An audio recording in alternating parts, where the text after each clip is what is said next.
Hi everyone, and welcome back to another vocabulary lesson. And today's lesson is all about using the word in. In. It's a very simple word, but it's also a very difficult word to fully understand. The word in is used in lots of different expressions in the English language, and it's also a preposition of place, and also used as a preposition of time. Yeah. So lots of the expressions that you might be familiar with using in might be talking about places, locations, times, but there are many other uses of the word in as well. So we're going to explore in this lesson lots of different expressions using in. But before we get to that, I want to try and explain to you, what does the word in mean? Yeah, like I said, this is a very, very difficult thing to explain, and a difficult concept for a lot of people to understand. So I'm going to try and do this as best as I can, and I'm going to try and use some visualizations and some ideas to help you understand. So let's start very simply with the word in. So a lot of you might think about the word in being, you are in the circle, or you are, the opposite of in is obviously out, so you're either in or you are out. And this is a good representation, I think, of in, but there is a better one that I like to use, which is more like this. Yeah. So basically, we've taken the two-dimensional circle and I have turned it into a three-dimensional cube, a box, which for me, I think is a better representation of what we mean when we talk about being in something. Yeah? Now, I do just want to, if I could just diverge from talking about in to talk about on very, very briefly, because these two very, very simple words can be confused. So in, if you see, we have a cube, and the word in is in the cube. But with on over here, and like I said, these two words do get confused quite regularly. In is literally inside the cube. We are in something, whereas on is used mainly to describe surfaces. Yeah. So you can see the word on is on the surface, whereas in is inside the cube. And that's the big difference between in and on. On describes a surface. For example, this here is a surface. So I am writing on the surface.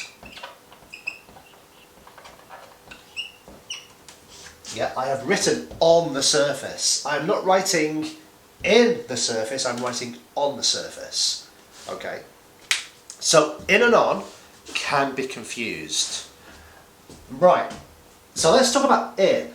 So we're in a cube. But what exactly is this cube that we're in? And I think the cube that we are in can best be described as being a boundary or an enclosure of some description. A boundary or an enclosure of some description. Now this boundary, an enclosure, can be a physical thing. Yeah, literally a physical thing. For example, right now, I am in a studio. I am in a room. And my room is a cube. I have a ceiling, I have a floor, and I have 4 walls. So I am literally in a cube. I am in a room which is a boundary. There's a wall there, a wall there, a wall there, a wall behind me, there's a floor, there's a ceiling. I am completely surrounded by a boundary. Yeah?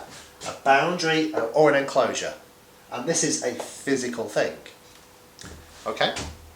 So my studio, or my room, which is a studio, which I am in, yeah, the room or the studio that I am in is in my house. So my house is now a wider boundary.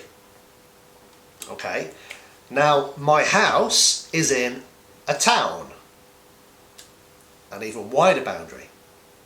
The town is in a region, and the region is in a country, and the country is in Europe. Yeah, so these are all physical boundaries, physical enclosures. Another example of a physical enclosure might be your car. You open the door to your car and you get in your car, and you are physically surrounded on all sides by your car. So you are in your car. Yeah? So physical boundaries, things that surround you completely on all sides. Yeah? So anything physically that surrounds you on all sides can be described using in. Okay? And you are talking about the boundary that's enclosing you. Okay, so that's physical. Now, we also use in to describe things like our emotions. So you can be in love, to be in love with your husband, your wife, your girlfriend, your boyfriend. Now, love is not physical, love is an emotion. Yeah? But again, that emotion is something that is surrounding you.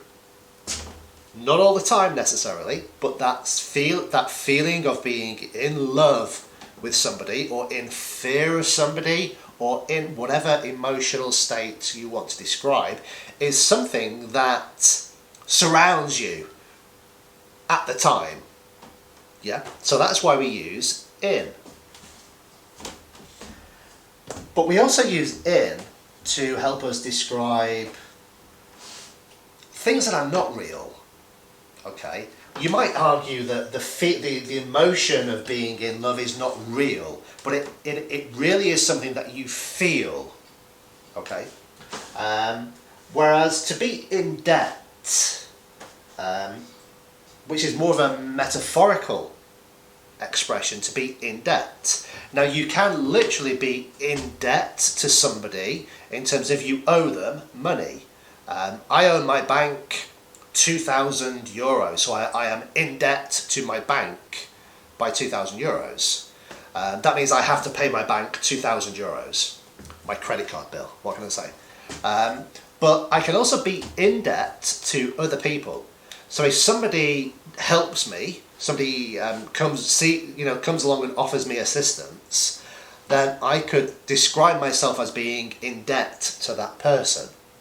Yeah, I owe them something, not physically money, but perhaps in the future I will go and help them because they have helped me, so I'm in debt.